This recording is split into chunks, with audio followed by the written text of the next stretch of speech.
Grandes provações tem passado, momento tem chorado, sem saber o que fazer, sem ter ninguém pra conversar, sem poder se levantar e reagir.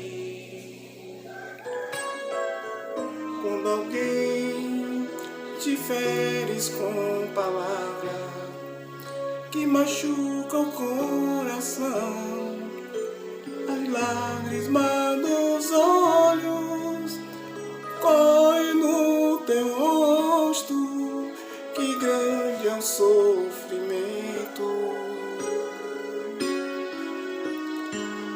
Olhe para o céu e clame ao Senhor, e Ele ouvirá o teu clamor. Pra que temer, se Cristo está contigo, se Ele é teu amigo? Pra que se abater? Pra que ficar assim deste jeito? Ninguém é perfeito. Jesus ama você. Sabe que Jesus te consola, teu sorriso se renova ao amanhecer da alvorada, Ele jamais te deixará.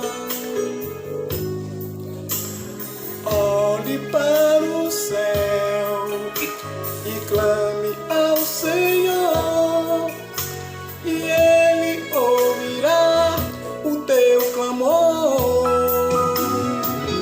Pra que temer, se Cristo está contigo, se Ele é teu amigo?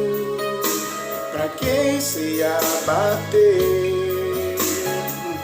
Pra que ficar assim deste jeito? Ninguém é perfeito. Jesus ama você.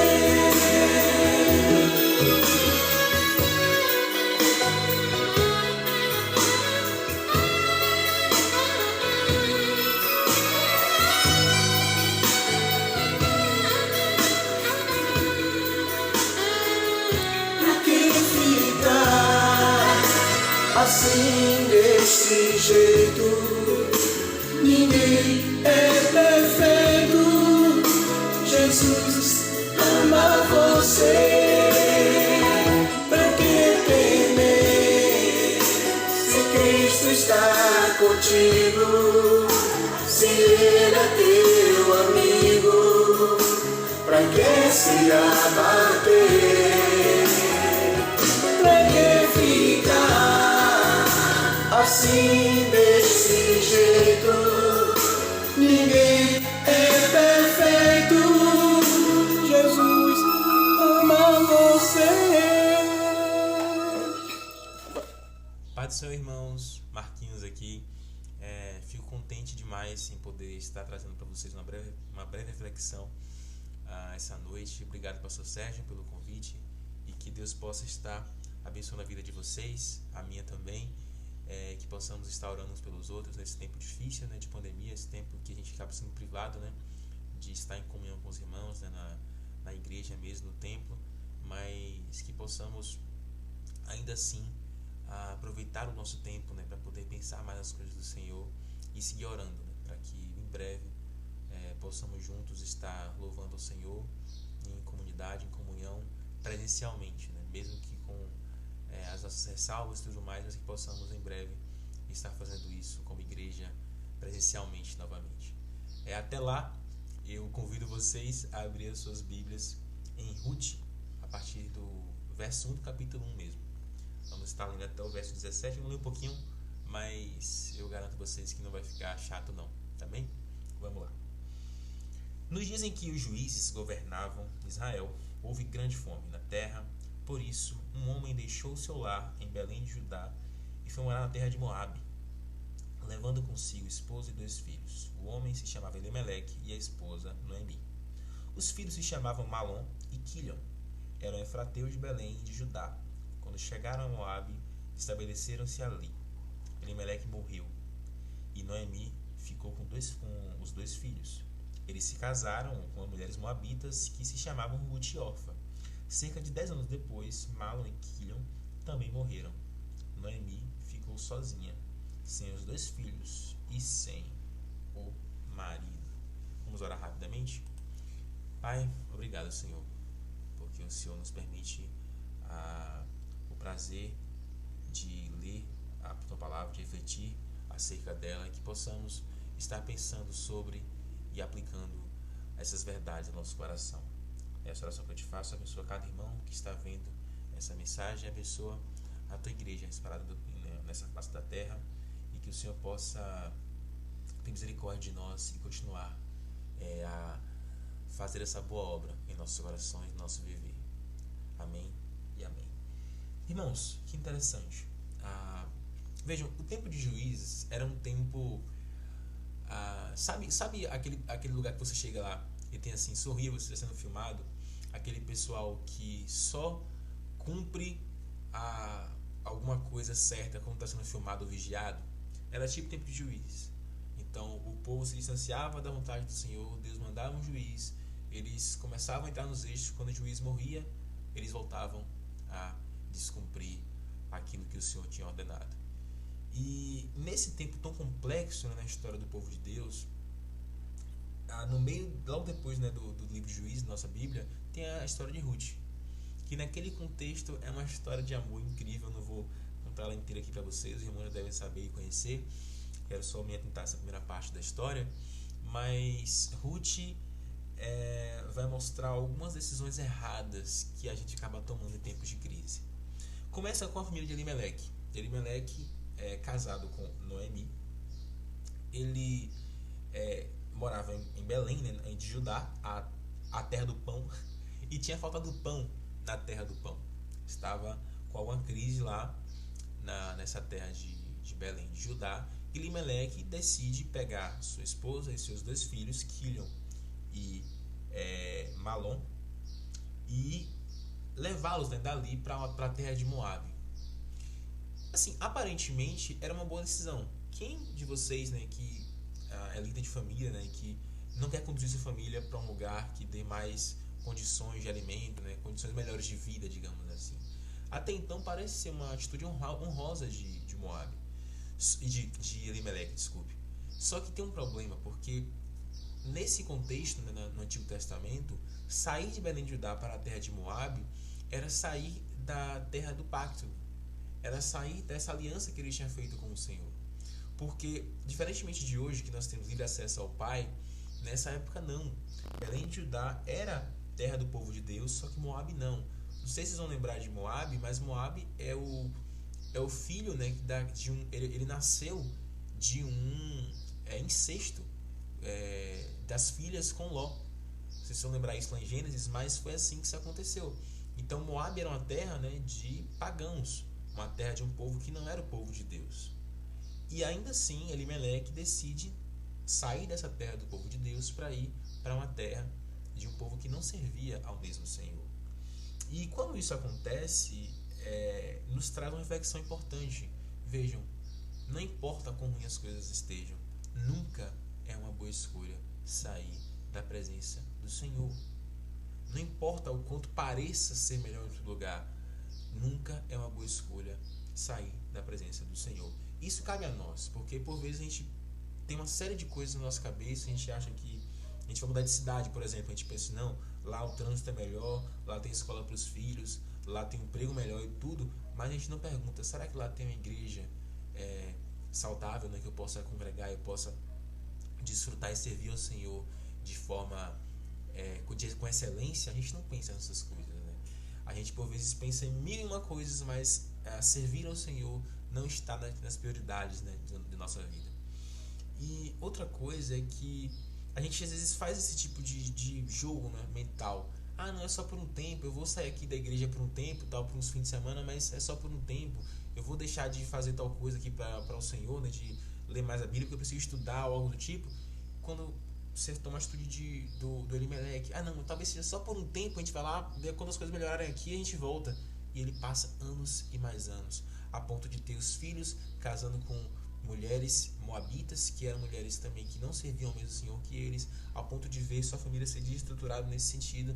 E aí ele toma essa atitude e lá morre o Elimelec e os seus 2 filhos, ficando apenas Ruth e suas 2 noras, né, Orfa e Ruth.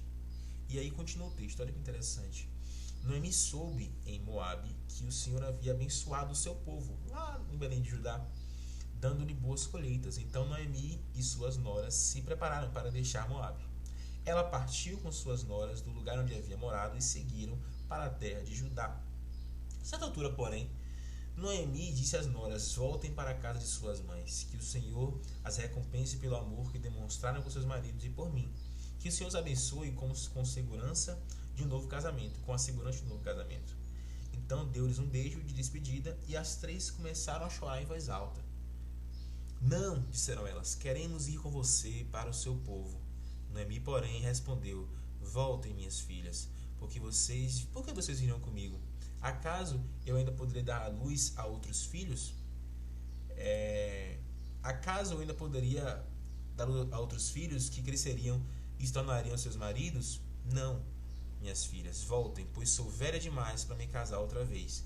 E mesmo que fosse possível me casar essa noite e ter filhos, o que aconteceria então? Vocês esperariam que eles crescessem, deixando assim de se casarem com outro homem? Claro que não, minhas filhas.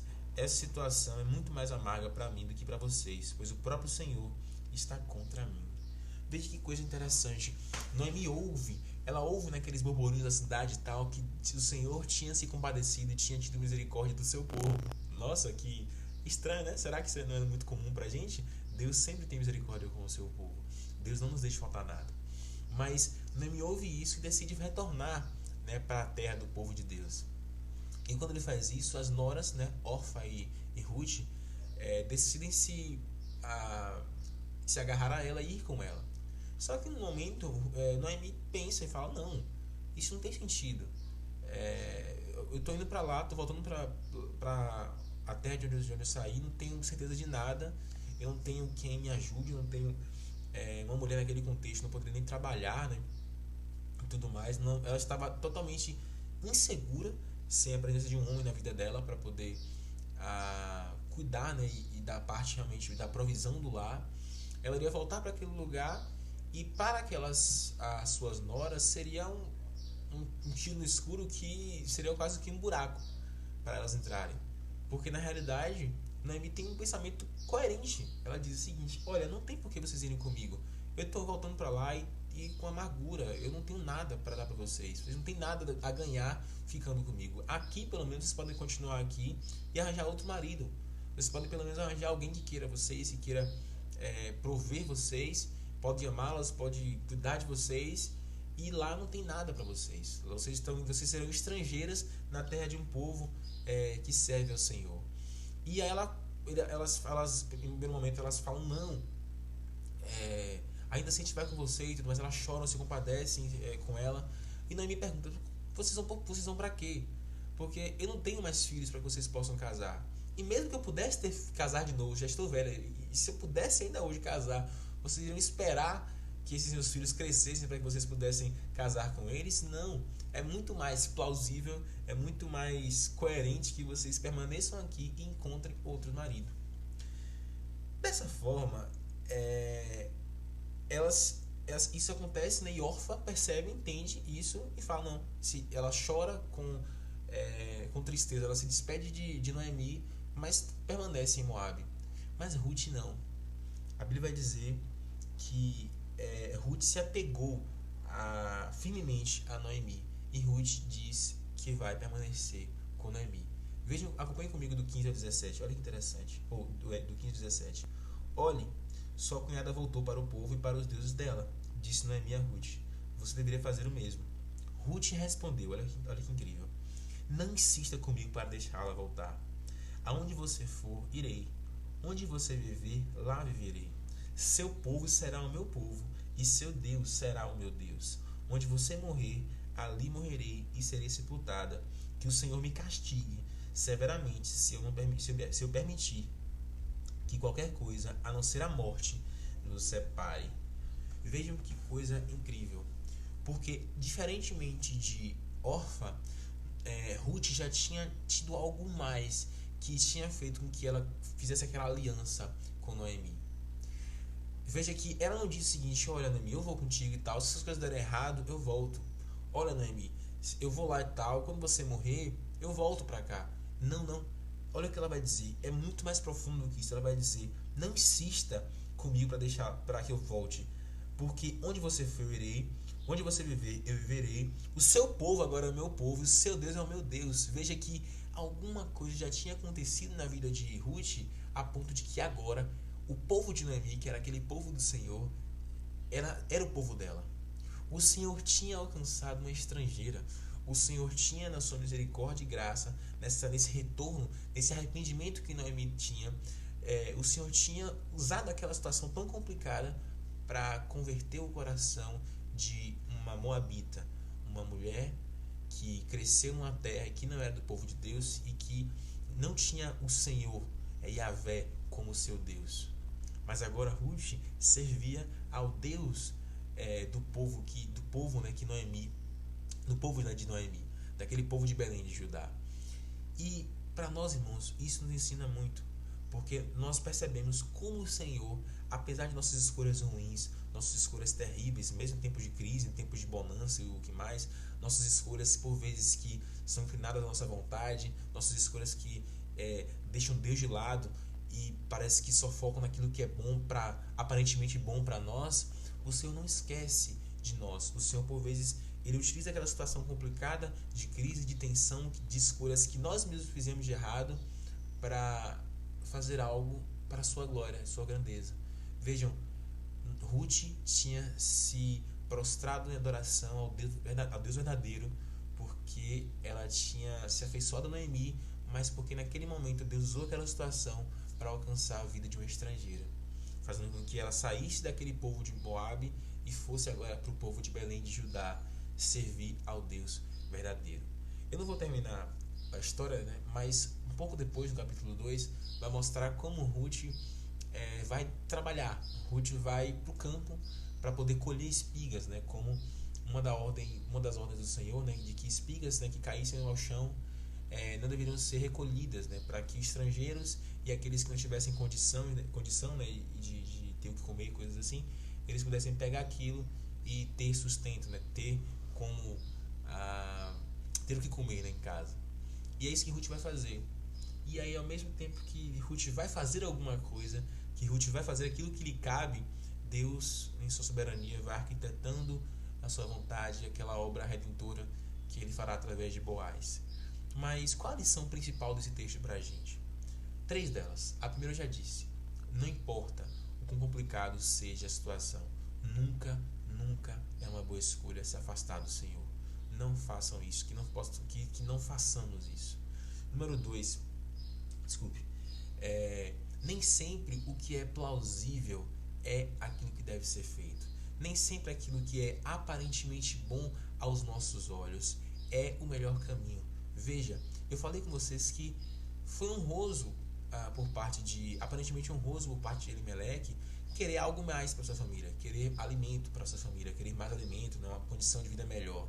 Mas não quando isso está em xeque com sair da presença de Deus. Isso só é bom se estiver em conformidade com a vontade do Senhor. E a mesma coisa com Noemi. E quando Noemi disse para Orfa e para Ruth: olha, fiquem aqui que vai ser melhor para vocês, encontrar um marido e tudo mais.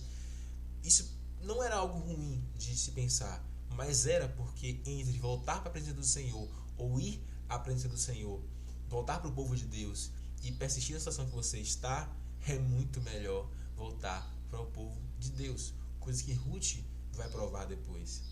E por último, como Deus consegue pegar situações que nós mesmos nos colocamos com nossas escolhas erradas e coisas erradas que nosso coração acaba nos levando, e consegue, em sua graça, em sua misericórdia, fazer com que aquilo seja para a glória dele mesmo. Veja como, apesar de que Noemi estava numa cidade idólatra, uma cidade que servia a um Deus que não era o Deus verdadeiro, o Senhor alcança Ruth. O Senhor alcança mais um para fazer parte do seu povo e para servir ao Deus verdadeiro. O Senhor, apesar das escolhas erradas que ela fez e que foram erradas mesmo, consegue, e tem diversas histórias na Bíblia, na sua vida, na minha vida, de como o Senhor pega coisas complicadas, coisas horríveis e transforma isso em algo incrível, em algo fantástico para o louvor da sua glória. Que possamos como igreja perceber isso, que possamos como igreja ter uma vida que de fato zele pelas coisas do Senhor, que de fato zele por cumprir a vontade do Senhor. Mas que acima disso, quando a gente tropeçar e quando o nosso pecado, nossa vontade, ela não estiver em conformidade com aquilo que o Senhor ordenou para nós, e nós percebemos isso, que possamos voltar para casa, que possamos nos arrepender, pedir perdão ao Senhor por isso, mas confiar, ter esperança de que aquele Deus que começou a boa obra em nós é capaz de transformá-la de novo, e de novo, e de novo. E que coisas ruins que aconteceram para a gente e na nossa vida podem ser motivo usadas por Deus e transformadas pelo Senhor a tal ponto de trazer outras pessoas a glorificar esse Deus Criador, a transformar a vida de outras pessoas, assim como Deus transformou a vida de Ruth. Que possamos como igreja ter isso em mente, que Deus é soberano sobre tudo e que Ele possa continuar nos abençoando e nos guiando nesses tempos tão difíceis, né? Mesmo de pandemia, que possamos ser igreja, que possamos não nos afastarmos do Senhor, apesar dessa situação tão complicada de não podermos nos ver, né, presencialmente, né, no culto mesmo, mas que a gente possa não ter isso como desculpa para esquecermos do Senhor, porque em breve, quando o Senhor quiser, nós teremos mais uma vez, né, valorizando ainda mais, espero eu, a comunhão com os irmãos, né, esse abraço apertado dos irmãos, e que possamos em Cristo, e somente em Cristo, nos deliciar e descansar. Amém? Deus abençoe vocês, gente. Obrigado pela atenção, obrigado por terem ficado até agora aqui, tá bom? E vamos orar para finalizar. Pai querido, obrigado, Senhor, porque o Senhor é o Deus de nossas vidas, o Senhor é o Deus que tudo faz para o louvor da sua glória.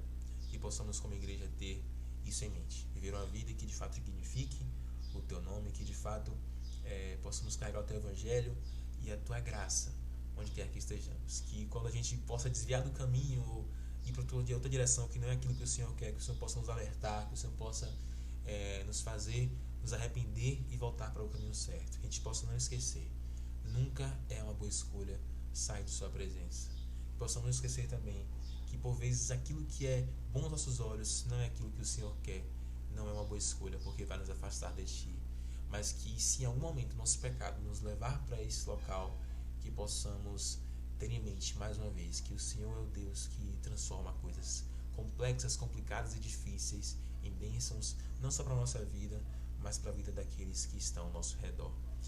Que o Senhor possa ser glorificado em tudo e que essa palavra seja aplicada em nossos corações. Amém e amém. Deus abençoe, irmãos. Muito obrigado e até uma próxima. Abração.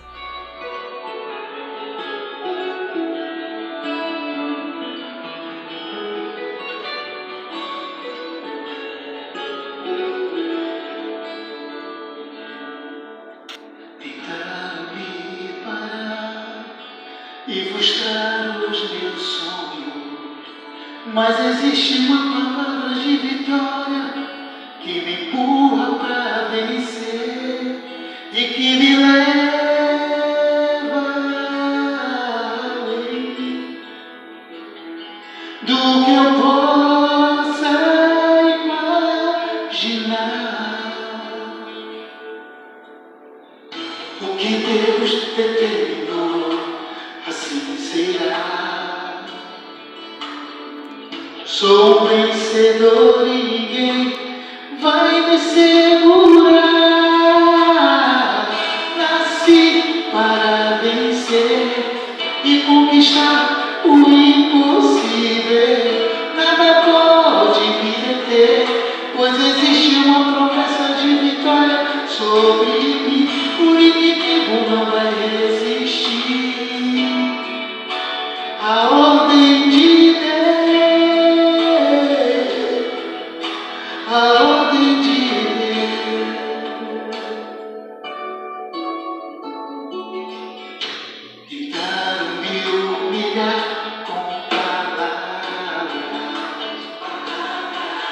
me dizendo que eu jamais poderia conseguir.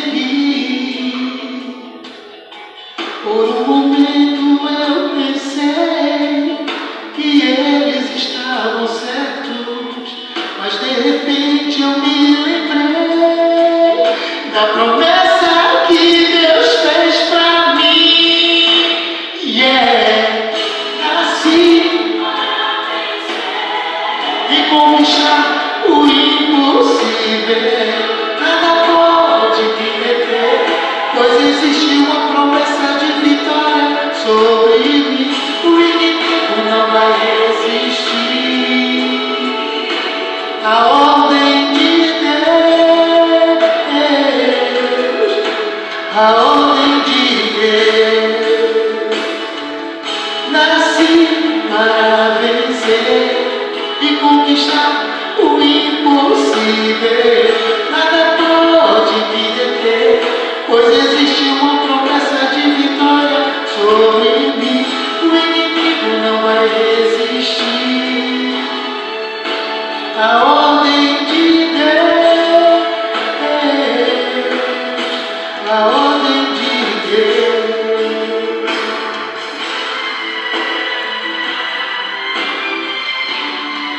Você é um vencedor, meu irmão. Você é um verdadeiro vencedor.